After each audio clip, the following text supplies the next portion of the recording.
Hey there, miniature painting fans. Hope you're having a good day. I am here with another Age of Sigmar Stormcast Eternal to paint today, and it is the Prosecutors, who I primed in a matte white air primer. These guys were fun to do, and I'm experimenting with something I saw online. It's a little bit of water on your miniature before you put in a speed paint or even an acrylic paint. And the point is that it's going to flow into areas that you might not be able to get to with a normal brush, which is in this point all these little cracks in the wings that I wanted to have that blue hue in the background.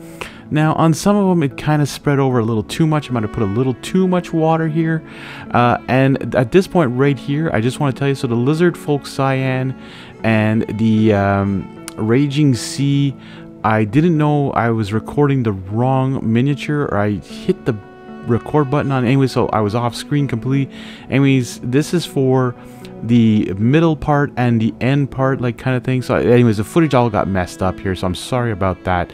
But you're gonna see what it looks like right here as the wings flow out. You're gonna have a lighter blue to a darker blue, almost like the blue flame, just like in the artwork. Try to copy that as much as possible. Sorry that got messed up, that you weren't able to see exactly how it was to be painted, but it's 3 speed paints in a row. It was the Caribbean Ocean, sorry, the Lizard Folk Cyan, and then the Raging Sea at the end. And as you can see, and with the water again, like I said, it got into all those cracks of the wings, but some of it, as you can see, also ended up spilling over on the white. But we're gonna fix it, and some of it looks nice. Sometimes it could have left it like that, but anyways. Now the longer part of this is the Broadsword Silver speed paint that I'm doing on all the armor. Even though there's some parts that are supposed to be gold, I will come back later and fix that. I just want to make sure I got all the areas covered with the Broadsword Silver, so that any of the gold I put on sort of is like a highlight on it. And using a speed paint as a highlight is actually kind of interesting. But it's not a highlight, it's just like it's a cover over the other one, but it kind of mixes in well, and it doesn't reactivate at all. And I didn't put anything to protect it from doing that, because if I would have put an anti-shine varnish, well then I would have lost the shine of the Broadsword Silver here. And if I would have put a glossy varnish, well then the wings would be glossy too, and it would be all weird. So I would have to do the metal first. Anyways, it works out in the end because it doesn't reactivate. This is a long part, yes, like I did with the Stormcast Eternals, the Liberators. I had primed them all in a metal primer so that it was super easy to come back and paint them, but this was a little bit more fun. Plus it gets to show you guys what the metallic speed paints are capable of doing, because a lot of people say they're not that great. Well, Broadsword Silver is one of them that is great. Just going onto the base of it here, doing some verdigris here on the base here part, because this is actually a piece that comes with the miniature. It's like a broken statue part.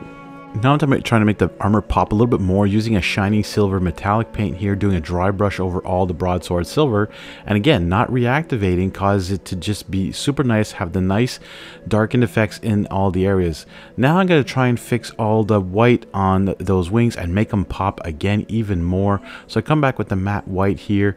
And also I touch up any little areas I might have messed up beforehand. I come back and try and clean that up a bit, which is good when you're doing everything in matte white as a primer. You can come back and clean it, even matte black or anything like that. You can come back and clean it up with the war paint itself. So if you made a mistake, especially with speed paints, you kind of have to clean it up, because otherwise sometimes the speed paint won't cover up. And again, I am so sorry for the camera angle. I don't know what was going on here. I think I might have hit my camera at some point and it whooshed over to the right hand side, but you're still getting the effect of the paint job. Really sorry about that. As you can see, I fixed my camera here. Aged hide, which I like on the hilt of the spear there, where he's holding it, the nice wrappings around there. It looks really good, looks finished. Now we're going on to some magic blue. I really like the magic blue for their armor style stuff. There's a bit of like the blue here on the shield. There's a little bit around the tassels too at the bottom here. And then I'm coming in with the glittering loot. This is another long part of this miniature, because there's a lot of areas that have gold on them. And the spear was very simple, but then I'm coming back over that Broadsword Silver, like I was saying, and getting some of the areas that need to be in gold, as well as some of the parts on the scabbard here and other parts of this model.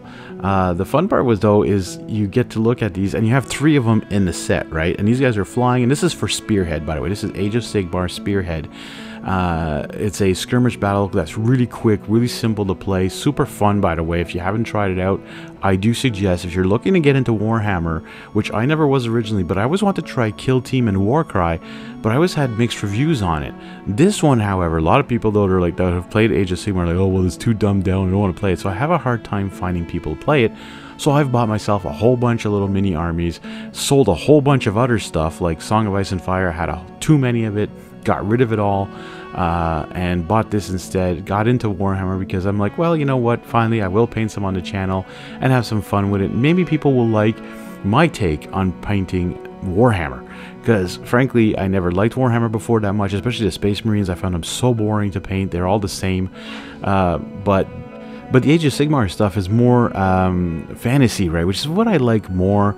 Less sci-fi, more fantasy stuff. I kind of like that more. Except for zombie side. Like, I don't mind going to Marvel Zombies, which is comic book stuff. The Invader stuff, which was sci-fi and all that. That's okay. But I mean, the space stuff of Warhammer, I wasn't too much into. But I love the Age of Sigmar. Plus, the boxes I have are models that I would like to paint, and that I think were going to be cool to play as a spearhead.